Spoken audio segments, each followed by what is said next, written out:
नमस्कार दोस्तों, स्वागत है आप सभी का हमारे चैनल में। मैंने चाय का एक घूंट भरा ही था कि गुस्से में कप जोर से जमीन पर दे मारा। कप टूटकर बिखर गया और मेरी बीवी सना सामने खड़ी बुरी तरह घबरा गई। मैंने तमतमाते हुए कहा, जाहिल औरत, तुम्हें चाय बनाने तक नहीं आती? इतनी शक्कर कौन डालता है चाय में? मुझे हमेशा लगता था कि मेरी किस्मत ही खराब थी। निकाह के कागजों पर जब मैंने अपनी बीवी के हस्ताक्षरों की जगह उसका अंगूठा लगा हुआ देखा था, तभी मेरा दिल बैठ गया था।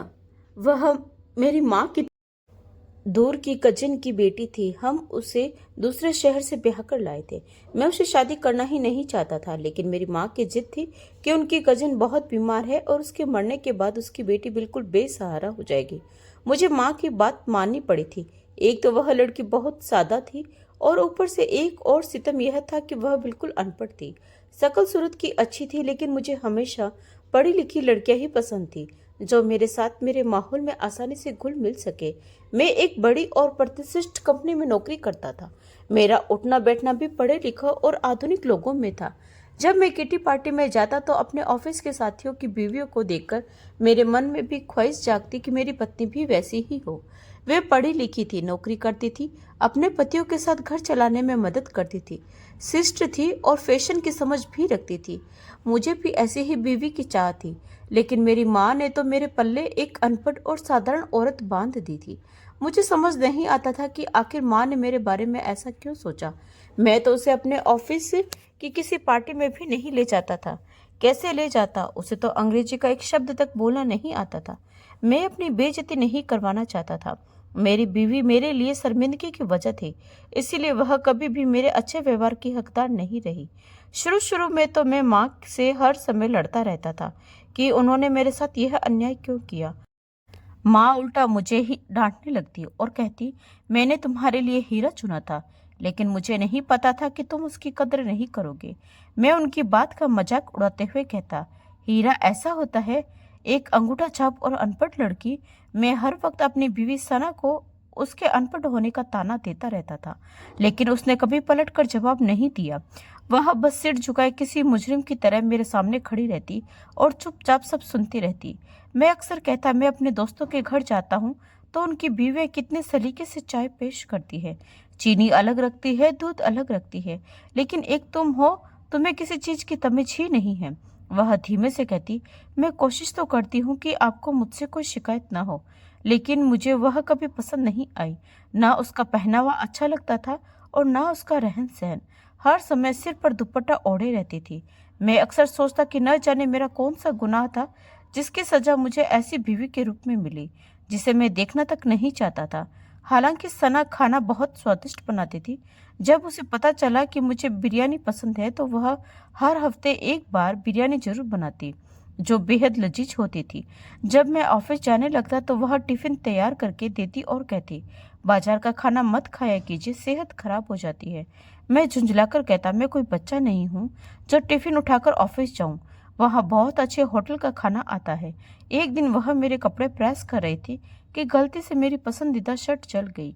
यह देखकर वह बहुत घबरा गई, लेकिन जब मैंने अपनी फेवरेट शर्ट जली हुई देखी तो मेरा गुस्सा सातवें आसमान पर पहुंच गया। मैंने उसे दो जोरदार थप्पड़ मार दिया और चीख कर कहा, क्या तुम्हारे हाथ टूटे हुए थे? ठीक से कपड़े भी प्रेस नहीं कर सकती? तुम जैसी जाहिल औरतों का यही मसला होता है। मेरी माँ फौरन अपने कमरे से बाहर आई और कहने लगी, यह क्या कह रहे हो? क्या तुम जानवर हो? मैंने कहा, माँ, इससे कहिए अपनी शक्ल मेरे सामने से दूर करे, वरना मैं इसका हुलिया बिगाड़ दूंगा। कमीनी ने मेरे शर्ट जला दी है। उसके दोनों गालों पर मेरी उंगलियों के निशान पड़े हुए थे, लेकिन मेरा गुस्सा किसी तरह कम नहीं हो रहा था।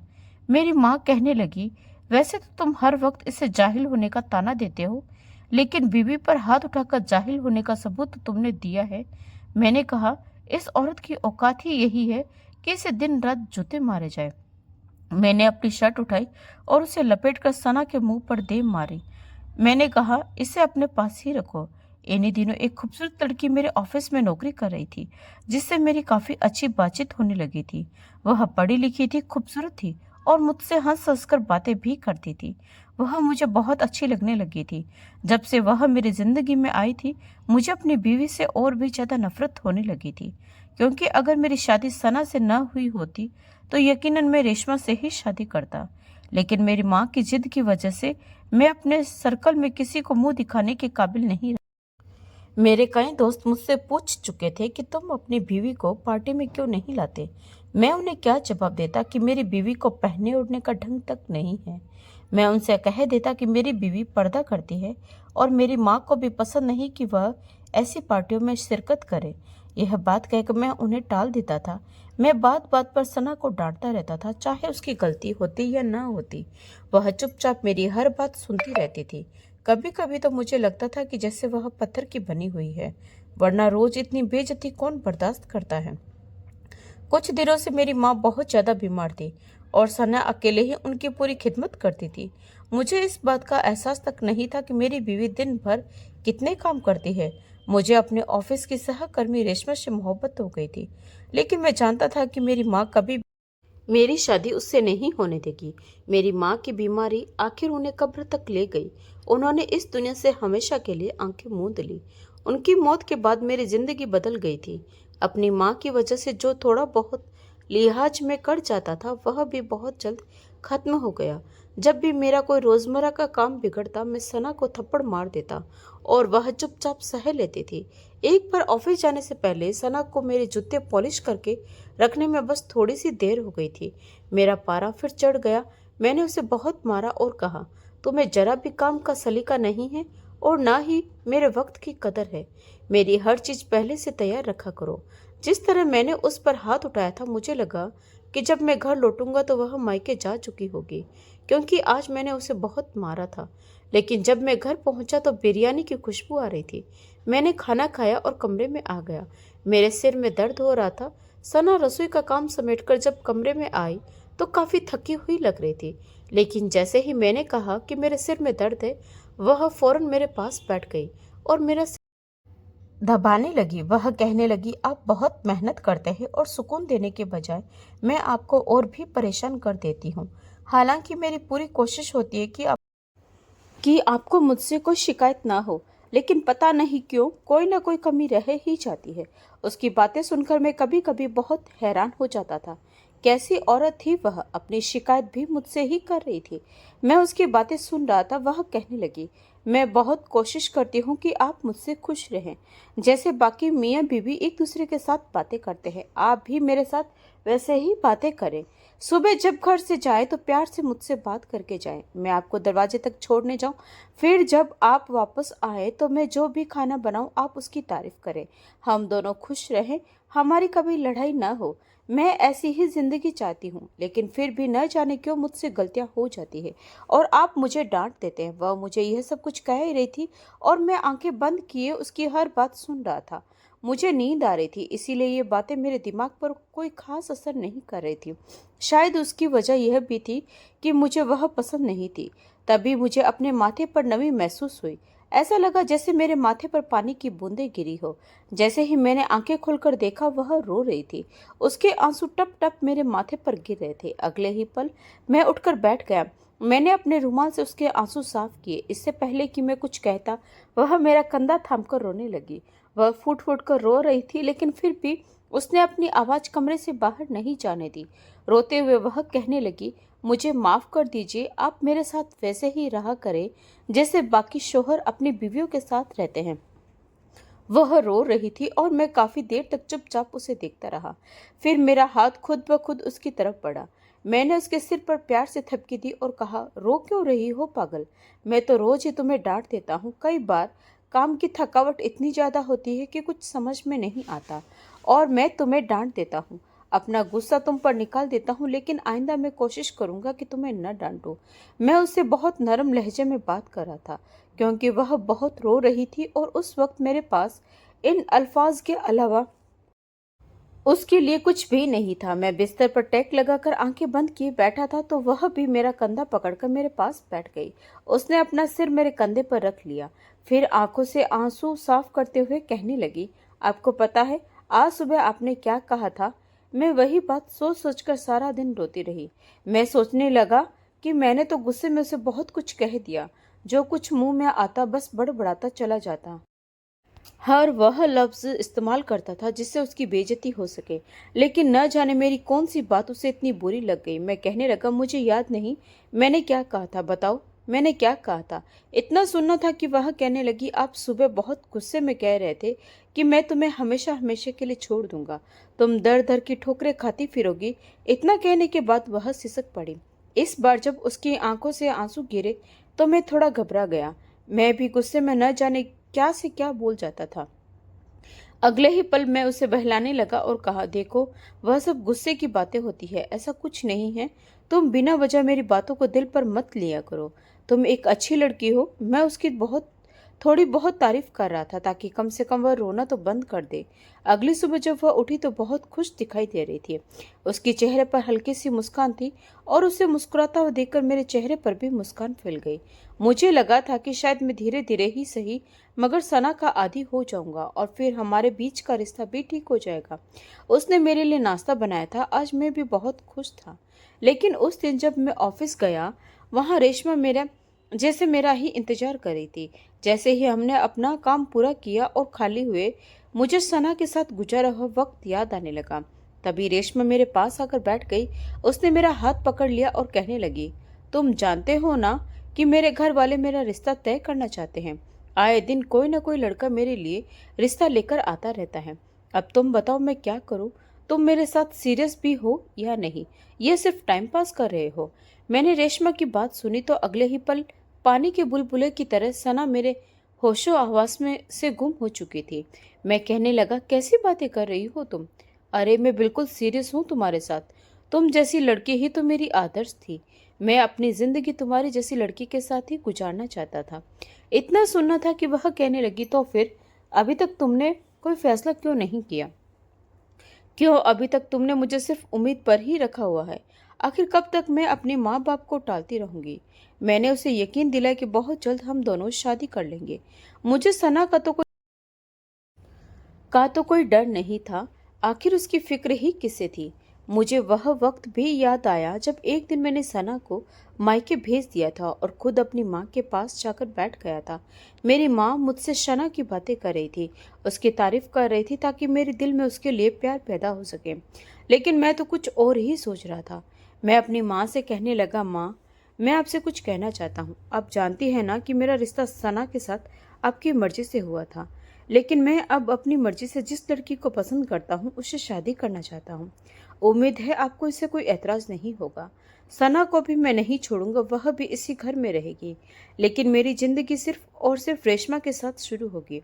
इतना सुनना था कि मेरी माँ के चेहरे पर मौजूद मुस्कान गायब हो गई। वह कहने लगी, ये तुम कैसी बातें कर रहे हो, होश में तो हो। क्या बकवास किए जा रहे हो। मैं तुम्हें ऐसा कोई कदम नहीं उठाने दूंगी। हमारे खानदान में किसी ने आज तक दो दो शादियां नहीं की। जिसके साथ शादी होती है उसके साथ निभाई जाती है। तुम होते कौन हो ऐसा सोचने वाले। मेरी माँ के दिल पर शायद यह बात बहुत गहरा असर कर चुकी थी। वह मुझसे लड़ने लगी और मुझे कमरे में से बाहर निकाल दिया। अगली सुबह जब मैं अपनी माँ को देखने गया तो उनका इंतकाल हो चुका था। उनका दिल धड़कना बंद कर चुका था। सना भी आ चुकी थी। वह मुझसे ज्यादा मेरी माँ से जुड़ चुकी थी। रो रो कर उसने अपना बुरा हाल कर लिया था। मैं भी बहुत रोया था। शायद मुझे अपनी माँ से ऐसी बात करनी ही नहीं चाहिए थी। जब मैंने रेशमा को बताया कि मेरी माँ का इंतकाल हो चुका है तो अफसोस करने के बजाय वह मुझसे कहने लगी, अच्छा समझो हमारे बीच का एक कांटा तो खुदा को प्यारा हो गया। देखो खुदा भी चाहता है कि हम दोनों एक हो जाएं। तभी तो हमारे रास्ते में आने वाले सभी कांटों को वह खुद ही हटाता जा रहा है। वह मुझसे इस तरह की बातें कर रही थी और मैं बस चुप हो चुका था। अब तो मेरी माँ जिंदा नहीं थी। मैंने रेशमा से कहा कि हम शादी कर लेते हैं, लेकिन उसके घर वाले भी नहीं माने। वह कहने लगी, हम पहले से शादीशुदा आदमी के साथ तुम्हारी शादी नहीं करेंगे। रेशमा को भी थोड़ी बहुत परेशानी थी कि कहीं मैं उसे छोड़कर अपनी पहली बीवी के साथ वक्त न गुजारता फिरूं।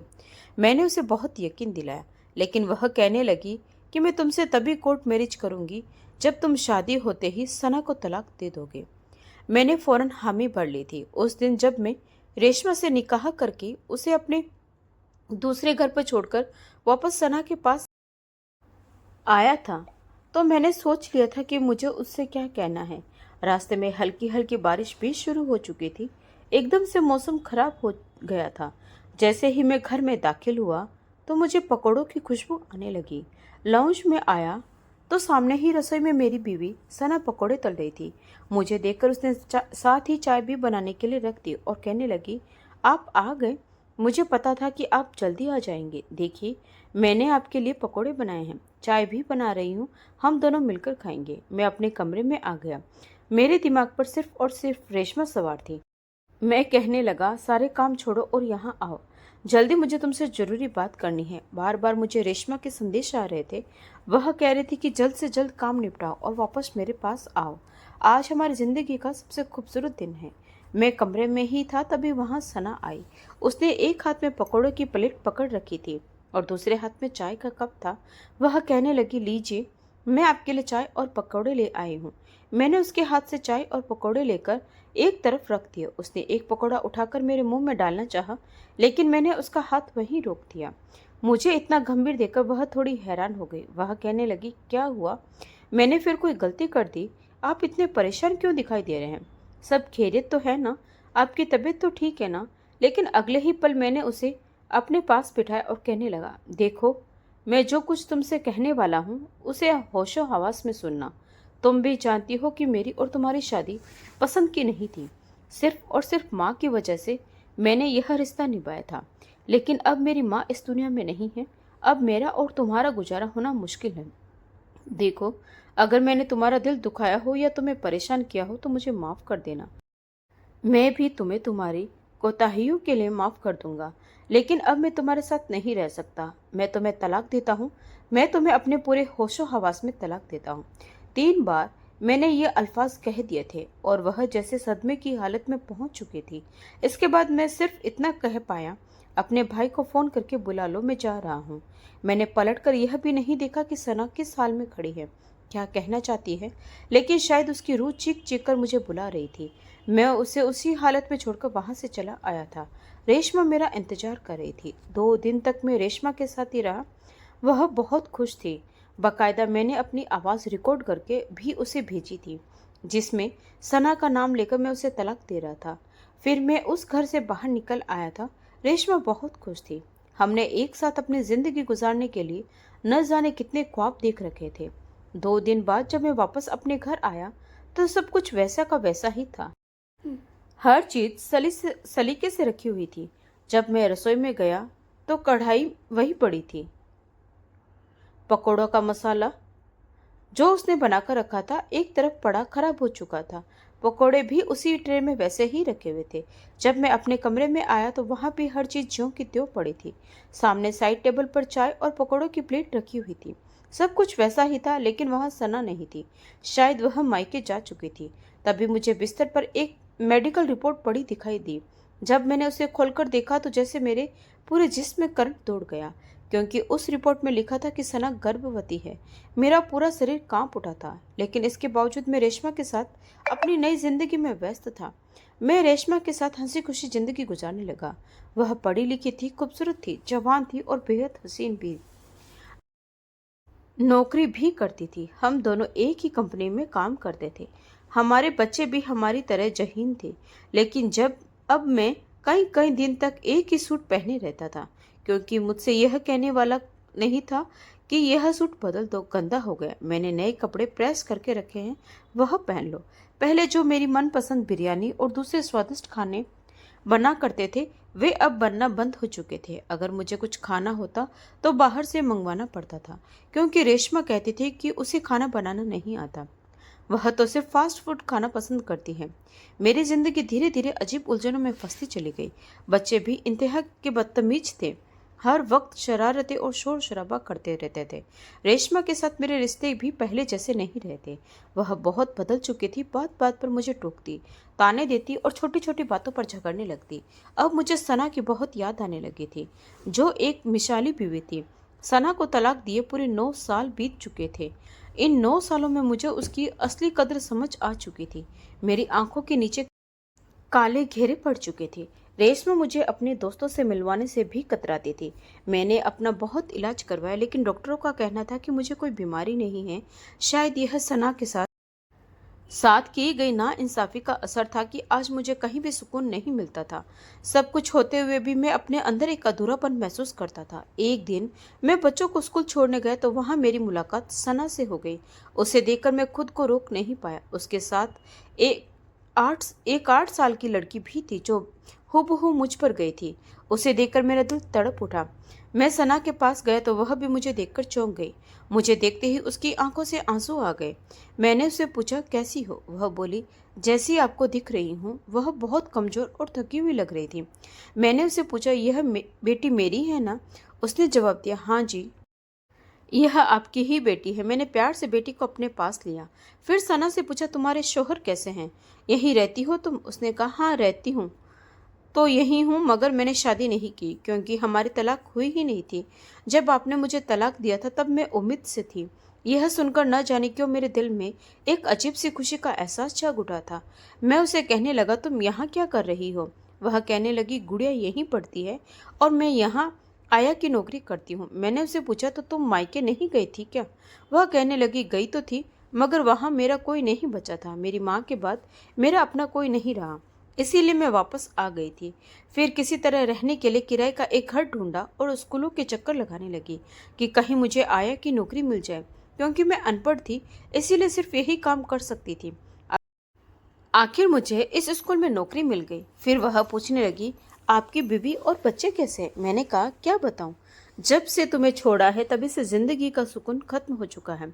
मुझे अपनी गलती का बहुत पछतावा है। मैंने तुम्हें छोड़कर बहुत बड़ी गलती कर दी। हो सके तो मुझे माफ कर दो।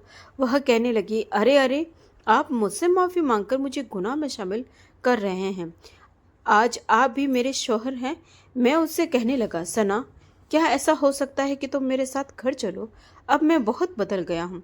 तुम्हें वह सारी खुशियाँ दूंगा जिनकी तुम हकदार हो। मेरी बेटी भी अपने बाप के प्यार के लिए तरसती रही होगी। मैं उसे वह सारा प्यार देना चाहता हूँ। मगर सना ने फौरन मना कर दिया। वह कहने लगी, नहीं, अब नहीं, अब बहुत देर हो चुकी है। आपने जो मेरे साथ किया, भला ही मैं उसे माफ कर दूं, मगर अब आपके साथ नहीं रह सकती। और हो सके तो उस बात को भी भुला दीजिए कि हमारी तलाक नहीं हुई थी। मैं एक तलाकशुदा औरत की ही जिंदगी जी रही हूँ। मेरे अंदर अब जीने की कोई चाह नहीं बची। मैं बस अपनी गुड़िया के लिए जी रही हूँ। मैंने उसे बहुत विनती की मगर वह नहीं माने। उसने कहा, मैं बस इतना कर सकती हूँ कि आपका जब भी दिल चाहे आप अपनी बेटी से मिलने आ सकते हैं। अब आप जा सकते हैं। मैं अपना समूह लेकर वहां से लौट आया। शायद मेरी सजा थी कि सना मेरी बीवी होते हुए भी मैं उसके साथ नहीं रह सकता था। मुझे जैसे तैसे अपनी जिंदगी रेशमा के साथ ही गुजारनी थी। तो दोस्तों, इस कहानी से हमें यह सीख मिलती है कि किसी इंसान की कदर उसके साथ रहते हुए करनी चाहिए, क्योंकि जब वह दूर चला जाता है तब पछतावे के अलावा कुछ नहीं बचता। अब आप हमें कमेंट करके जरूर बताइए, क्या सना ने अपने शौहर को दूसरा मौका देना चाहिए था या उसका फैसला बिल्कुल सही था? अगर आपको यह कहानी पसंद आई हो तो वीडियो को लाइक करें, शेयर करें और हमारे चैनल को सब्सक्राइब करना न भूलें।